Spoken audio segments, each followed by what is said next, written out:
Thank you for joining XR Om, which is India's first AR VR focused podcast. And today I'm delighted on to have with me Mr. Tarik Mohamed, who's an award winning Immersive Media Specialist and Chief Creative Officer at Overview Collective. His background is film production, marketing, and advertising. He's also the director and producer of the highly successful virtual reality travel and educational series called Escape Now, which has over 100,000 subscribers and more than 17 million combined views. So Tariq, really appreciate you taking time being part of the podcast. Yeah, All my thanks for guests, having me. what I try to do is, get a brief introduction and then we can Sure, jump down. Yeah, please. definitely. Thank you again. I'm really honored to be here and part of this conversation. So yeah, you kind of touched on a little bit of my background, but essentially I'm a immersive media content creator, filmmaker, really focused on 360 video. And I've been doing this for like really around the time that VR started to kind of gain some steam in 2015. I got a 6 GoPro rig, and that at the time they had these 3D printed thing that you could just stick in the GoPros, and so I started with that, and it was been quite a journey since then because the technology has really caught up. But yeah, my background is in advertising as well, so I started to like merge the two, VR, marketing, advertising. And so I've worked with a lot of different types of brands, documentaries for UNICEF, and showcasing different experiences for brand building and brand awareness. And so we're just continually evolving, just like the technology is evolving. So I'm looking into other spaces to take VR into. And of course, everyone's talking about the metaverse, and it's been around for a while, but that's partly the focus I'm going as well as training, using VR for training purposes around the green jobs. So a lot of these skills that are really missing can really be amplified using virtual reality, augmented reality, to prepare the next generation for these jobs of the future. And so there's lots of different things there, but yeah, just I'm really excited to be here. Completely appreciate, the honor is completely mine. So you mentioned that you are a filmmaker, your background is in advertising, marketing, and you started with 360 degrees VR filmmaking, and you have done extensive work in the space of content creation, which is documentary, training, and obviously the Escape Now channel, which we'll talk about. But talk to us about what got you excited. What was the spark that kind of drove you to look into virtual reality film. And maybe you could also possibly address the challenges of 2015 because you're one of the early movers. I think the spark really was, I don't know, I saw a video on YouTube, and it was kind of like a very cheesy horror kind of thing. Someone was in their bed and they were trying to go to sleep, and then in the dark you could interact with the video and you could like look around, and just a light bulb went off, and I thought that this was definitely something that I wanted to be involved in further. Especially, I think I'm kind of on the older end of the spectrum of when I say like filmmaking. So I graduated from film school back in 2007. So since then, a lot of technology has really, like cameras have really evolved. And so I kind of felt a little bit out of the loop. So when I saw this, I saw an opportunity to dive right in and figure out how to make these types of stories within a 360 sphere. And I love traveling. So travel seemed like the obvious equation to adding these two things together. And so I started taking a lot of different trips on my own dime and capturing my travels throughout the pyramids of Egypt, Paris, London. And so that was very exciting for me to be able to really bring people along a journey as well. And I think some of the challenges within that was really figuring the stitching software. A lot of these things was still kind of in these nascent uh, stages. And so really trying to kind of figure and navigate through all of that was definitely a challenge. You have 7 different cameras or even 16 different cameras in some cases and trying to put all that footage together and syncing it and like getting the stitch lines correct. And thankfully, a lot of the tech has caught up with that aspect of it. So, it's a lot easier these days. But I'd say another challenge was the price range as well. Figuring out how to buy a camera can cost thousands and thousands of dollars. So that was also one obstacle that I had to figure out. And then ultimately, like how to make money from doing these things was another challenge, and figuring out what are the different brands that will benefit from a VR experience. And that really led to the founding of Overview Collective with my wife and I, actually.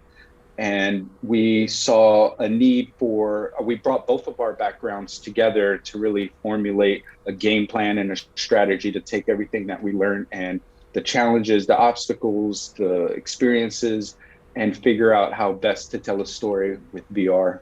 Virtual reality has evolved so beautifully. So I've been invested in virtual reality since almost around the same time, 2015. I kind of discovered virtual reality, and like I mentioned, I mean, we built a 16 camera rig, and our first uh, job was for travel. It was this app called Resort. It's there on Oculus, and they wanted to capture luxury resorts in stereoscopic VR, and they wanted to start shooting resorts all over India, and then maybe go abroad and catch all the luxury resorts in its glory. So you could put the end user, like, give them a lifetime opportunity of experiencing a resort, and then urging them possibly to take a step and go visit it physically. So yeah, it's in such a exciting space, and I'm excited for where it's going. But I think you spoke, I mean, you said you, while you were putting all this together, you wanted to figure how could this make money. And I guess that's such a important point for all creators to keep that and hold that as a main thing, because I think a lot of time, I think creators do not have the sense of business, or they always get cheated by either producers or stuff like that. Talk to us about Escape Now. Was it all planned in your head? Did you imagine or foresee that it would be such a success? Yeah, I mean, I think going to your point about the creators figuring out the business side of it, I think that's also where I struggle a little bit, because I'm so caught up in, I would say I'm an artist, I have a filmmaking background, marketing. And so the business sense was key as well. And so I think surrounding oneself with the right people, having a team that knows that side of things was very crucial as well in the success and different successes that I found throughout. And so I would say that's the key point, is just have a team, have people that know these things, business development, because you can't do everything yourself, no matter how much you try. It can get very overwhelming. When you go out there and you look on YouTube and you look on Oculus, a lot of these travel experiences are fragmented. And so this was an opportunity to kind of have more of a centralized focus to these travel experiences. And so I saw that at the time, and I really focused in on it. And it didn't really, honestly, it was sort of taking off a little bit here and there. But when COVID hit, that's really where the channel blew up, because everyone was stuck at home and imagining that they could travel. And so they would come across the Paris experience, for example, which was one of my more successful one on YouTube. and they would just really resonate with it. And a lot of people, for it was their first time seeing a 360 video. In the comments they would mention that, wow, like I didn't even know that when you move your phone or you move the finger, like what is going on, my mind is blown. I had a feeling, but I didn't realize that it was going to take off the way that it did. And it really helped me to kind of see that there was a need for this, and it led to um, branching out to educational services as well. So I've licensed out a lot of these experiences to companies, organizations that utilize VR for educational purposes, as well as branched out to nursing homes. So I've worked with a few companies as well where they showcase these experiences to people in nursing homes, giving them a different sense of life, because they're always stuck in this routine, and being able to showcase that was very key to their happiness, if you will. So it really is something that is continually evolving, and I'm just very grateful that people have resonated with it, and trying to find my own voice within this sphere of experiences as well. So having a guided tour where I basically am your host and I take you along with me to these different places, is something that has, really helped me to connect with people as well, even virtually. Lovely. How cool is that? I mean, I love traveling, and I saw a couple of videos, and I must say they're like beautifully captured. So, Thank you. maybe talk to us about some experiences. I mean, some places that you shot, and then you mentioned that now you're branching out into educational series and nursing homes. So maybe you could also address like what comes next. What are the plans ahead for Escape Now? That's a good question. That's kind of what I'm trying to figure out, actually. But I think staying focused on the travel side is definitely where I'd like to continue with Escape Now. Obviously, it is a travel series, but bringing more people along this journey that don't have the opportunity to do so. So in terms of what's next, I would say definitely more educational outreach, utilizing it for social studies, utilizing it for history, even for health, wellness. People able to putting on a headset during pain treatments at the hospital. These types of experiences will be helpful in that. I think one of the most exciting ones I'd say is the pyramids of Egypt. I think because it's just so, like, when you think the pyramids, automatically just already like, wow. And so when you're able to experience it for yourself, and when I was there, there was barely anybody around. I don't know. I think it was right around after the Arab Spring. So tourism still hadn't picked up right away.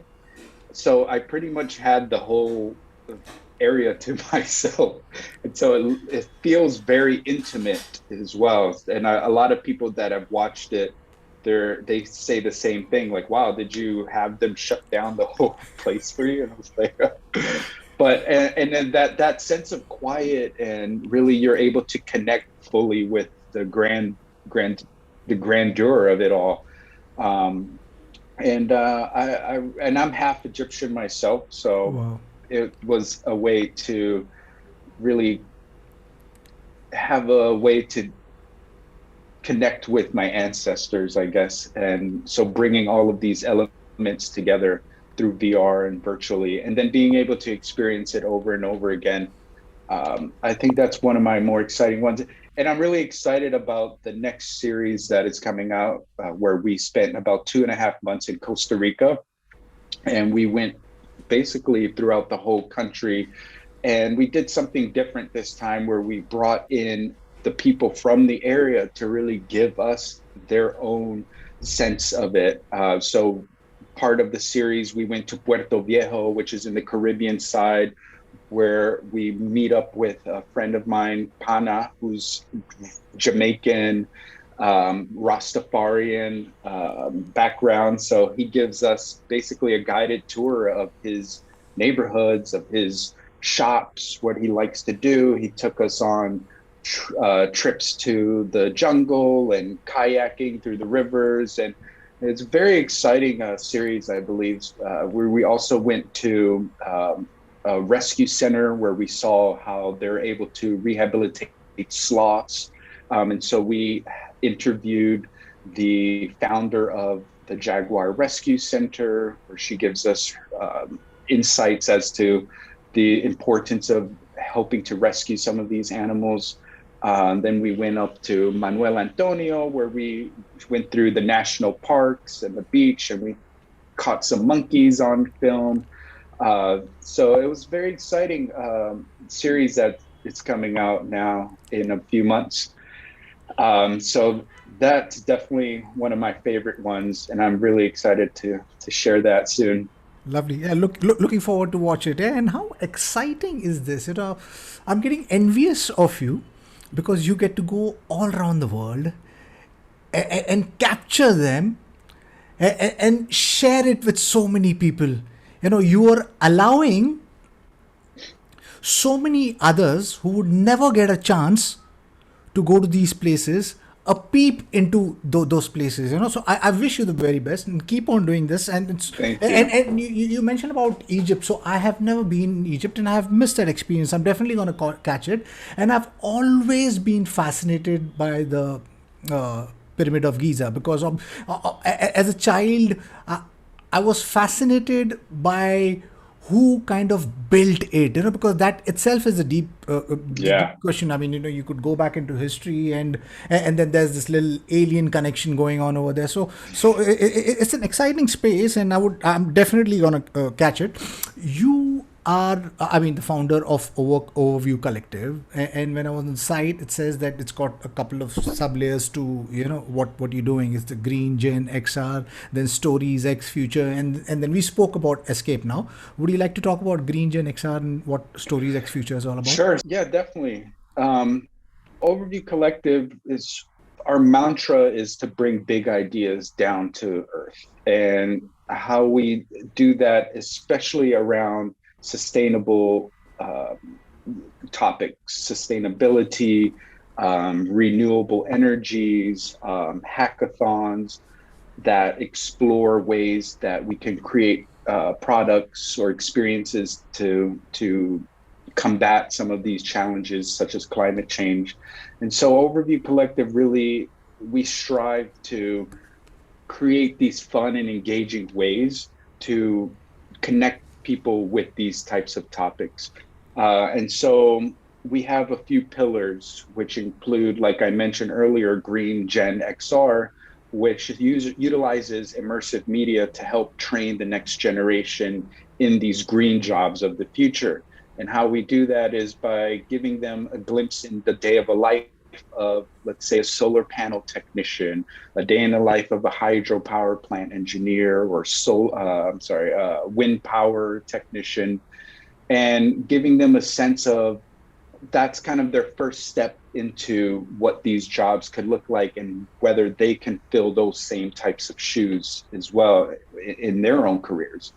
And that takes them to the next level of then facilitating the training that you would need in order to get into those careers. That you don't need a 4 or 5 year degree necessarily to do that. And so part of that is utilizing these really great technology that is VR to bring you and transport you to a rig in the ocean where you see the wind and how it works, and meeting people that you feel like you could be yourself. And then the other pillar is, yes, Stories times Future, which is a hackathon, like I mentioned, that looks at ways to utilize products that will help combat climate change or offer people a new way to be sustainable in their own lives. And so we had successful hackathons, one in New York City in 2019, where we brought about 60 different people from all kinds of backgrounds, developers, creators, marketing folks, futurists, and we put them all in a room and we gave them prompts through master classes. We had panels.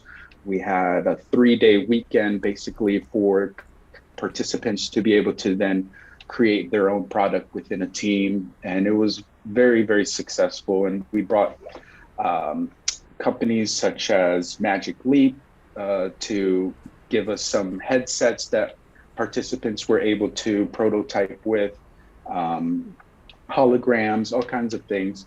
And then we had another rendition of it after COVID, which was all virtual at that point, where we brought, I think it was about 100 people this time around.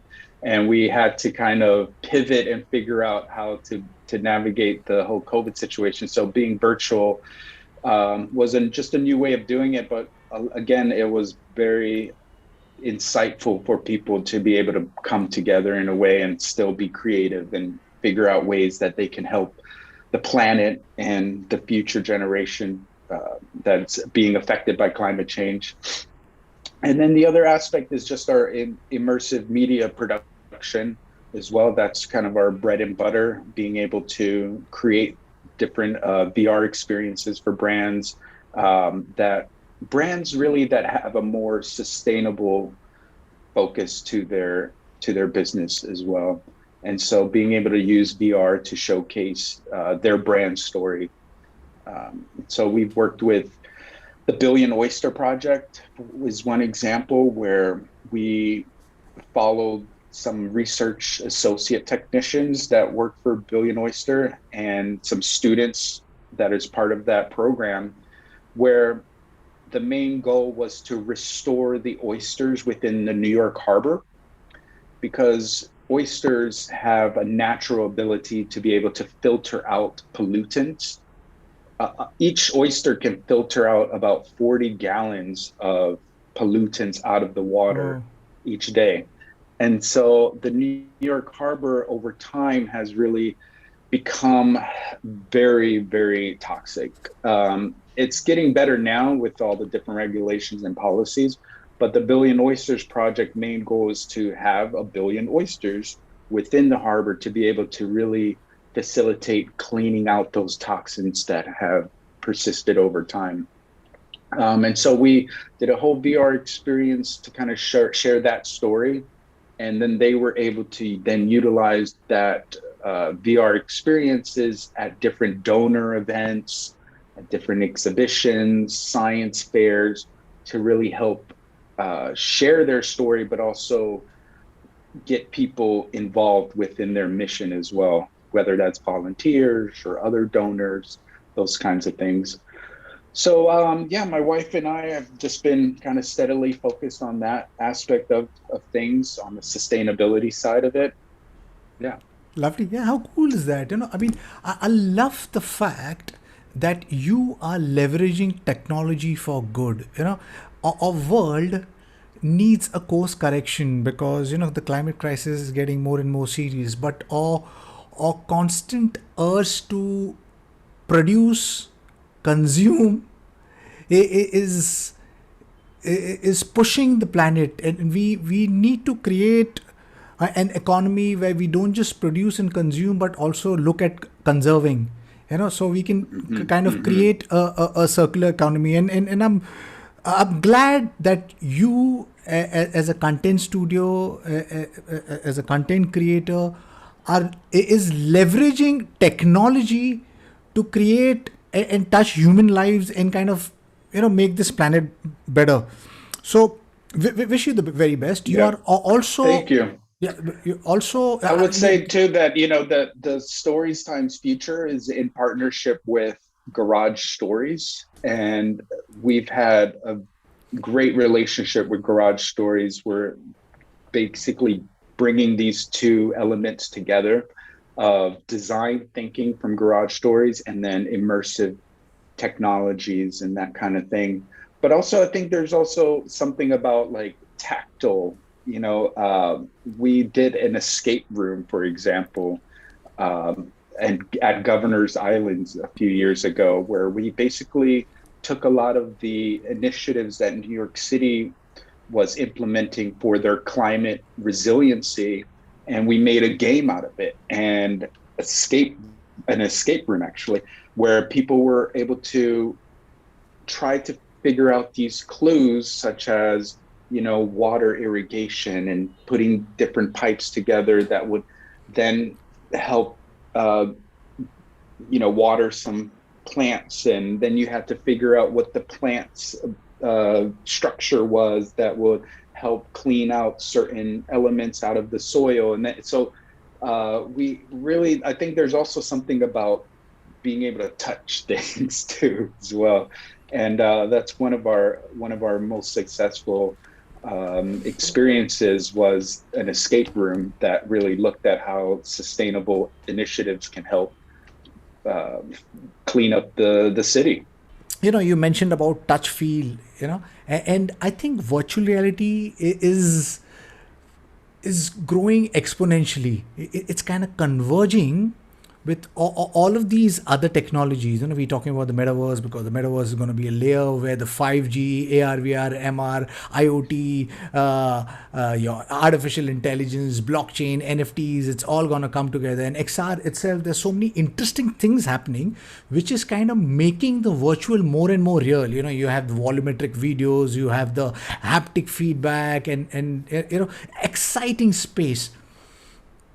How do you think advertising and marketing is going to benefit from this metaverse, or this full convergence of technology? How is it going to be leveraged for storytelling? Yeah, I mean, I think a lot of companies are starting to understand that this is where the next step is leading to, especially since COVID. We've all, in a way, are in a metaverse with Zoom and other ways to connect with people that is not physical face to face anymore. Um, I think the most important aspect is going to be creating like activations within these spaces. Especially you look at some case studies like Samsung recently created a whole uh, metaverse store in Decentraland, where users were able to walk through their virtual space, and you're able to kind of play around with the virtual world in a much more playful and engaging way necessarily than it would be as a physical store where it's just very dry, if you will. And Nike has some success. You had see look at Gucci. I mean, a lot of these brands are starting to understand the value that positioning themselves for the metaverse, because I think also and this is kind of true for VR, the consumers are still catching up to what's available, right? So, I mean, even in the beginning with VR, it was this hype, I guess, that, oh my God, everyone's going to have a headset. Everyone's going to be at home with their VR headsets, playing and walking through forests and fairies and, games and all these things that didn't really transpire. So I think we still have to figure out ways to engage people right now, and being able to position yourself for when people do come. Because I think even in the metaverse, the numbers aren't necessarily there. And I think when you're looking at it from an advertising and marketing standpoint, you want to make sure the ROI that you're spending is actually going to equate into profits, into new customers. So I think a lot of brands can benefit from the brand awareness side of it. So being able to get press and earned media that way. So even though, 10,000 people might go to that Samsung store, they receive almost 1 billion impressions from the different articles that were written about having the metaverse store, right? So there's still some kind of value there for companies and brands to take advantage of and jump in. But if they're expecting it to necessarily turn into profits that will cover the cost of building out that metaverse, that's still ways away. And I think you can benefit not just from activations, but I think partnerships with different events that take place. A lot of concerts, musicians are starting to find that space as well. So creating, like billboards or games that are connected to your brand around these different events is going to be a key aspect as well. So I think cross collaboration is going to be very helpful in that sense. Yes, it's very early stage of the metaverse. There is some genuinely interesting startups, entrepreneurs who are laying the building blocks of our next computing platform, because over the ages we've been restricted to a 2D platform, and everything restricts us, I mean, from your mobiles to your computers to your television screens to your theaters to your print, everything's 2D. We experience life in 3D. Internet, web 3.0 is going to take us into that world. Now, the push for us to move from this 2D medium to the 3D world, I think we've all kind of harbored that vision. All of us who's been, like the early movers, we know that it is going to break out. When that breaks out, I mean, it's obviously, I mean, anybody's guess, but there are some great movements, and I hope that this full hype around and waiting for Apple entering and then maybe everybody will start wearing glasses is a little far-fetched, and it's but you never know, where things pan out. So I'm excited for the space. Now, to my listeners, those content creators or startups who are vested in the content space, content creation, advertising, or films, what would be your advice to them? I mean, definitely learning new skills. I mean, the Web 3.0, like you mentioned, Web 3 is, there's going to be a whole slew of things that we need to learn about. We need to understand blockchain technology. We need to understand, I guess, NFTs, cryptocurrency, but that's going to be a whole ecosystem within Web 3. So understanding the ability to facilitate those types of transactions, the gaming side of things, understanding how gaming is going to be such a key factor in this next generation of the web.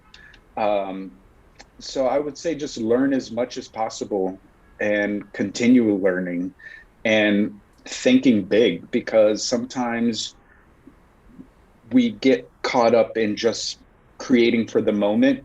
And I think by thinking bigger, figuring out how the technology can evolve eventually, positioning yourself for when things do catch up is going to be a very key element to that type of content creation within this space.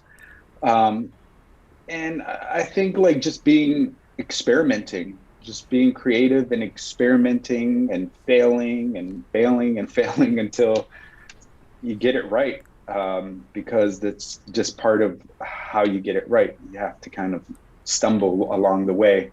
And I think also like figuring out what value that it's bringing to the audience and what value people need, because yes, Apple can get into this game and then it changes a lot of things, but people still aren't going to buy it if they don't have any value for it for their own purposes.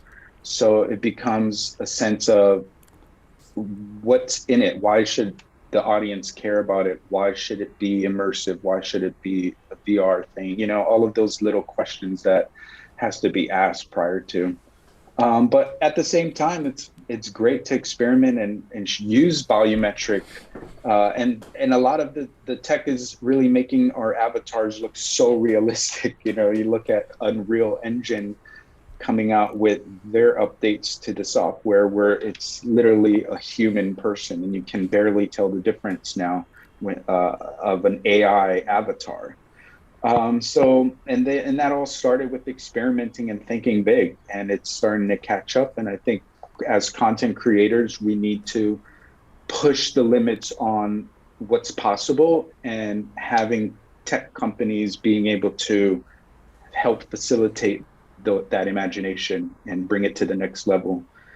I mean, I think that's something that we all have to do as part of this space. Is we also have to constantly evolve and figure out what value we can bring to the world, and what stories we can share that is going to create a change within people.